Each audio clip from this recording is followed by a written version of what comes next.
할렐루야. 오늘도 주의 말씀 앞에 나오신 여러분을 주의 이름으로 축복합니다. 자, 오늘 우리가 함께 볼 하나님 말씀은요, 열왕기하 15장 27절에서 38절까지의 말씀입니다. 열왕기하 15장 27절에서 38절까지의 말씀 함께 읽어보겠습니다. 유다의 왕 아사랴 52년에 르말랴의 아들 베가가 이스라엘 왕이 되어 사마리아에서 20년간 다스리며 여호와께서 보시기에 악을 행하여 이스라엘로 범죄하게 한 느밧의 아들 여로보암의 죄에서 떠나지 아니하였더라. 이스라엘 왕 베가 때에 아수르 왕 디글랏빌레셀이 와서 이온과 아벨벳 마아가와 야노아와 게데스와 하솔과 길르앗과 갈릴리와 납달리 온 땅을 점령하고 그 백성을 사로잡아 아수르로 옮겼더라. 우시아의 아들 요담 제20년에 엘라의 아들 호세아가 반역하여 르말랴의 아들 베가를 쳐서 죽이고 대신하여 왕이 되니라. 베가의 남은 사적과 그가 행한 모든 일은 이스라엘 왕 역대지략에 기록되니라. 이스라엘 왕 르말랴의 아들 베가 제2년에 유다 왕 우시아의 아들 요담이 왕이 되니 나이가 25세라. 예루살렘에서 16년간 다스리니라. 그의 어머니의 이름은 여루사라 사독의 딸이더라. 요담이 그의 아버지 우시아의 모든 행위대로 여호와께서 보시기에 정직히 행하였으나 오직 산당을 제거하지 아니하였으므로 백성이 여전히 그 산당에서 제사를 드리며 분향하였더라. 요담이 여호와의 성전의 윗문을 건축하니라. 요담의 남은 사적과 그가 행한 모든 일은 유다 왕 역대지략에 기록되지 아니하였느냐. 그때 여호와께서 비로소 아람 왕 르신과 르말랴의 아들 베가를 보내어 유다를 치게 하셨더라.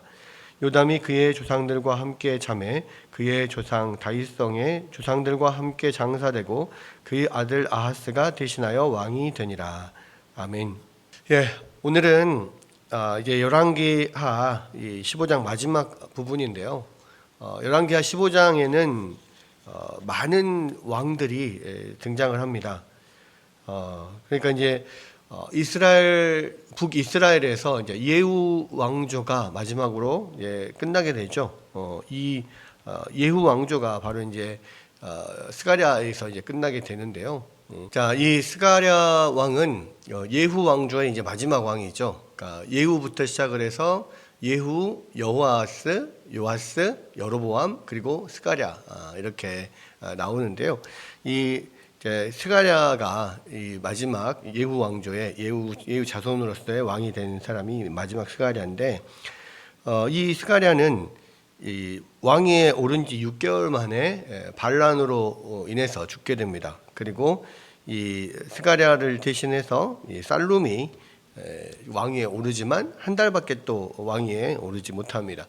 이 예후 왕조가 이제 하나님께서 맡기셨던 아합 가문을 진멸하는 그 일을 성실하게 잘했다 하여서 하나님께서 그 이후로 4대가 왕이 될 것이다 말씀을 하셨고요. 그 스가랴가 이제 마지막 4대째 왕이었습니다.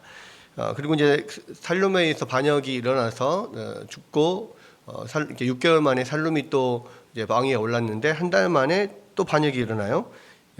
그래서 그 므나헴이 이 살롬을 죽이고 또 왕이 됩니다. 그리고 나서 이 므나헴 다음에도 또 계속 또 반역이 일어납니다. 이 므나헴의 아들 이제 부가히야까지는 또 어떻게 이렇게 왕이 계승이 되는데 부가히야도 2년 만에 또 반란이 일어나서 결국 죽게 됩니다. 그 부가히야를 죽이고 왕이 된 사람이 바로 르말랴의 아들 이 베가거든요. 여기서 이 베가가 지금 왕이 돼서 여기 돼 있죠. 유다 왕 아사랴 제 52년에 르말랴의 아들 베가가 이스라엘 왕이 돼서 사마리아에서 20년간 다스리니라 그랬는데요.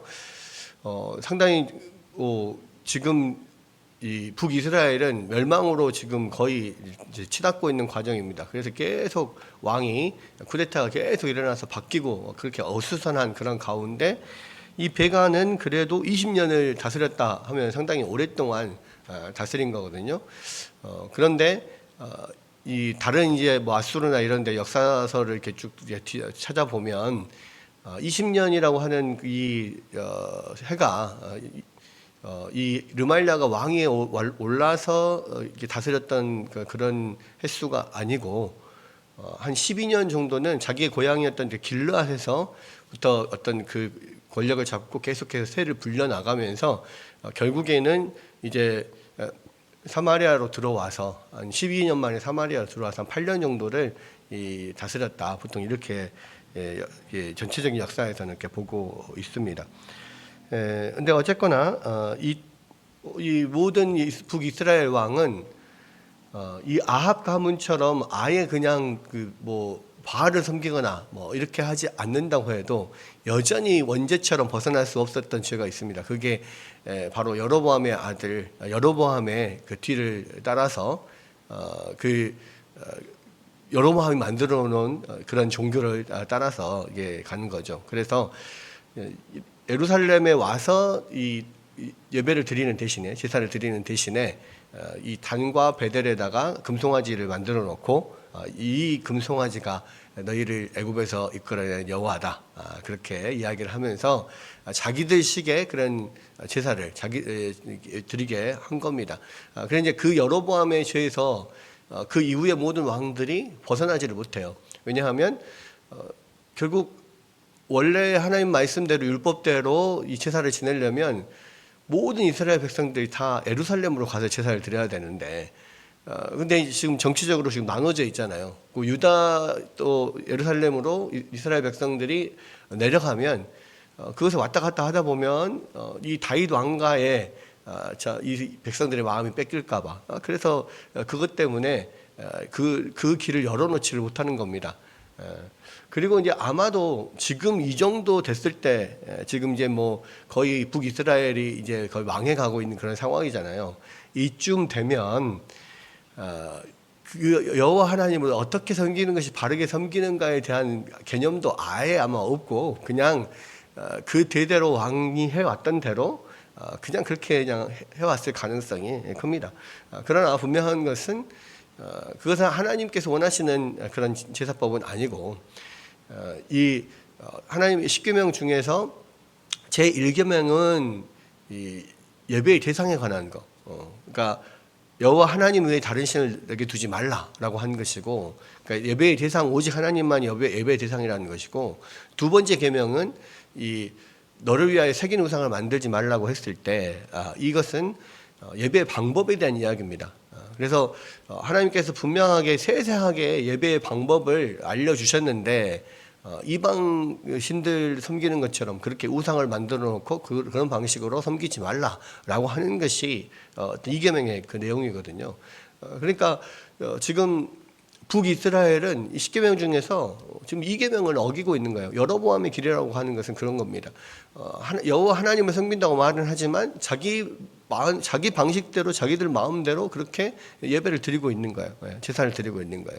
그러니까 지금 이 계명을 계속 어겨가고 있는 것이고, 그것이 결국은 해결이 되지 않으면 결국 하나님의 심판이 이를 수밖에 없게 되는 것이고요. 결국 이제 마지막으로 지금 가고 있는 그런 상황에 있습니다. 역시 배가 역시 이 여로보암의 죄에서 떠나지 않았다, 그랬고요. 결국 이 베가 때에 아수르 왕 디글랏빌레살이 와서 이 북이스라엘의 많은 도시를 다 점령을 해버립니다. 여기서 보면 뭐 이온과 아벨벳 마아가와 야노아와 게데스, 하솔, 길르앗, 갈릴리와 납달리 온 땅을 점령하고 그 백성을 사로잡아서 아수르로 다 옮겼다 그랬죠. 그러니까 이미 베가 때 거의 이제 망하게 된 거예요. 거의 망한 겁니다. 그리고 이제 아마 그 북이스라엘의 북쪽 절반 이상을 지금 싹 다 빼앗긴 것이고요. 그리고 이제 요단강 건너편에 있는 길르앗, 사실 길르앗이 지금 이 베가의 어떤 근거지이고 고향이기 때문에 그곳을 뺏긴 것은 어떤 근거지를 잃어버린 거거든요. 그런 면에서 지금 이제 이 베가 때 거의 한 절반 이상은 망했다, 이렇게 보면 될 것 같습니다. 그리고 이제 베가 이후에 우시아의 아들 요담 제20년에 엘라의 아들 호세아가 반역하여 르말리아의 아들 베가를 쳐서 죽이고 대신하여 왕이 되니라. 베가의 남은 사적과 그가 행한 모든 일은 이스라엘 왕 역대지락에 기록되니라. 나라가 지금 이렇게 어렵게 되어 있는데, 지금 거의 다 망해가는 그런 상황인데도 불구하고 또 반역이 일어나요.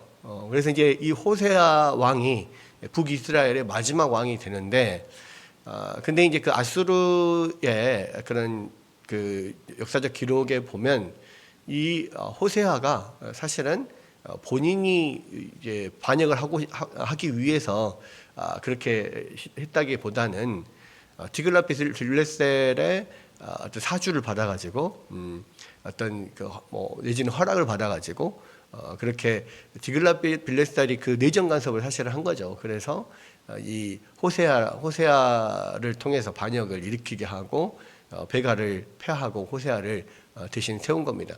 그러니까 이 호세아는 결국 친아수르 정책을 쓸 수밖에 없고요. 이 디글랏빌레셀의 정치적 영향을 계속 받게 됩니다. 근데 나중에 이제 호세아가 이제 마지막 왕이 되어버렸던 이유는 뭐냐면 디글랏빌레셀이 이제 죽어요. 그러면서 이제 그 디글랏빌레셀이 죽으면서 아수르에게 조공을 바치고 그렇게 어떤 그 아수르 밑에 있던 이 호세아가 아수르에 대한 조공을 끊고 자기가 뭔가 해보려고 하거든요. 결국 그래서 이제 그 디글랏빌레셀의 뒤를 이은 살마네셀에 의해서 와가지고 이제 살마네셀이 와가지고 완전히 멸망을 시키는 그런 일들이 일어나게 됩니다. 그래서 호세아를 마지막으로 북이스라엘은 이제 완전히 나라가 망하고 많은 사람들이 이제 다수로 잡혀가고 그 땅에는 또 다른 민족들이 들어와서 살고 또 혼혈 결혼들이 일어나고 이제 이렇게 되는 거죠.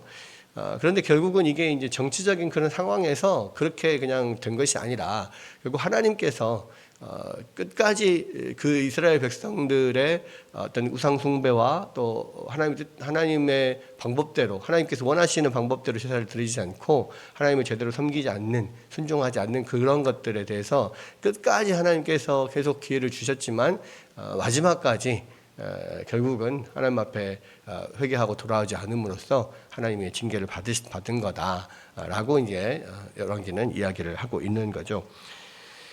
그리고 이제 32절부터 38절은 이제 요담에 관한 이야기입니다. 자, 북이스라엘은 그렇게 해서 이제 역사가 거의 끝나가고 있고요. 남유다는 이제 르말리아 아들 베가 제2년에 유다 왕 우시아의 아들 요담이 왕이 되었다 그랬고요.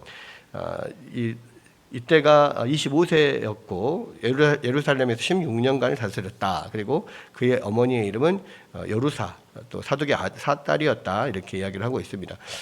전체적으로 요담은 그의 아버지 우시아의 모든 행위대로 여호와 보시기에 정직히 행하였으나 오직 산당을 제거하지 아니하였으므로 백성이 여전히 그 산당에서 제사를 드리며 분향하였더라. 그랬습니다.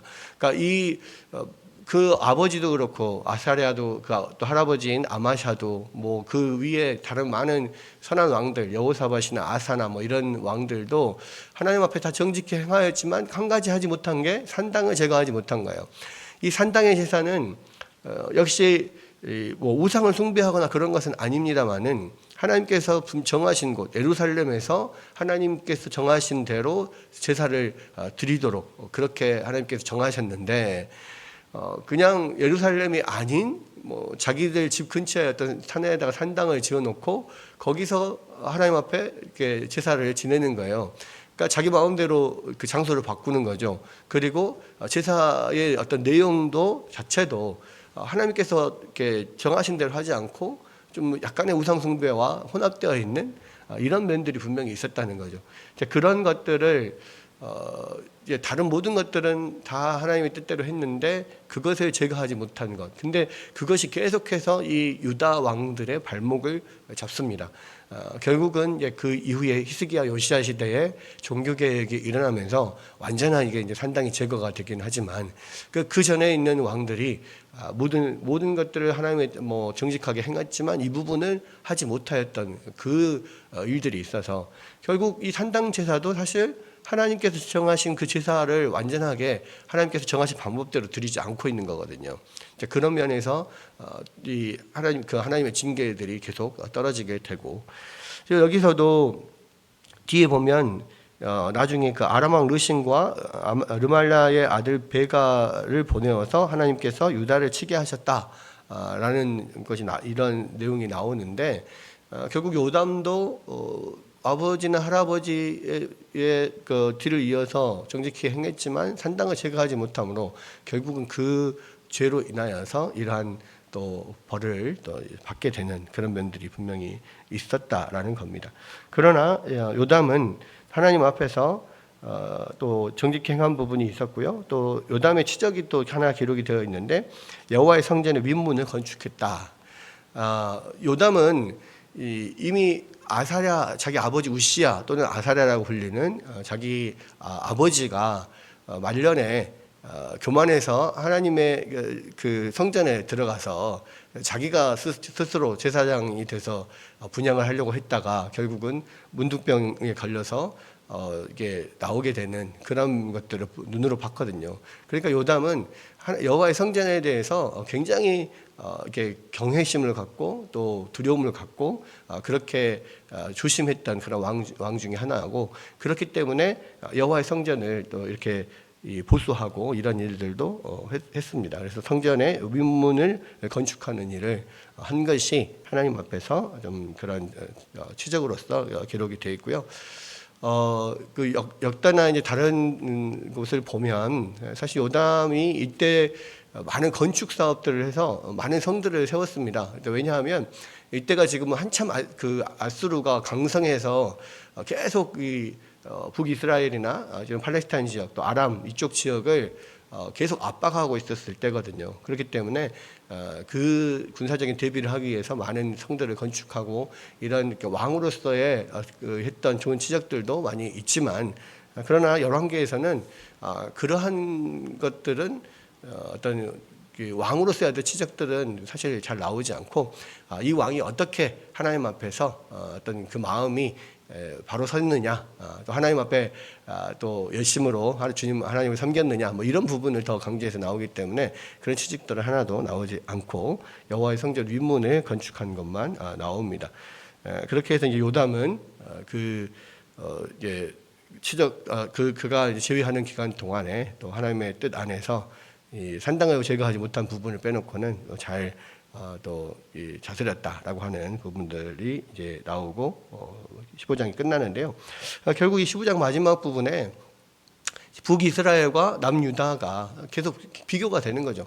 북이스라엘은 계속해서 군사 반란들이 일어나고 정권이 계속 바뀌고 왕이 바뀌면서 아주 혼란스러운 그런 상황에서 또 아수르까지 침공해 들어와서 뭐 난리가 나고 있는 그런 상황, 그렇게 어수선한 그런 상황에서 또 남유다는 그러한 또 국제적인 엄청난 그 격변 가운데서도 하나님의 어떤 보호하심으로 이렇게 평안하게 그 나라가 유지되고 있었다라고 하는 것들을 보여줍니다. 그래서 결국은 이 북이스라엘이나 남유다나 또 하나님의 하나님의 어떤 자녀들이고 또 하나님께서 세우신 그런 왕국인데, 결국 북쪽과 남쪽에 어떻게 하나님 앞에 순종하면서 그렇게 나아가고 있느냐에 따라서 이런 결과가 달라진다라고 하는 거. 결국은 열왕기에서 계속 말하고 있는 것은 뭐냐면, 하나님 앞에 정말 순종하고 하나님 앞에 신실하면 하나님께서 복을 주시고, 하나님 앞에 불순종하고 자기들 뜻대로 행하면 하나님께서 반드시 벌하신다. 그것을 이야기하고 있는 겁니다. 똑같은 이스라엘 자손이지만 그런 하나님께서 어떻게 대하시는가에 대해서 이렇게 남북이 그냥 극명하게 이렇게 대조적으로 보여주고 있다는 것. 결국 이것을 통해서 우리가 기억해야 될 것은 무엇입니까? 하나님 앞에 순종하는 것이 우리에게 복이고, 하나님 앞에 불순종하는 것은 하나님 앞에 결국은 큰 또 벌을 받고, 하나님 앞에 마지막까지 계속 불순종한 끝까지 회개하지 않으면 결국 심판을 받게 된다라고 하는 것들을 우리 가운데 보여주는 거죠. 이것을 우리가 기억하고 또 온전히 또 주님을 붙잡고 나아가는 여러분들 되시기를 주의 이름으로 축원합니다.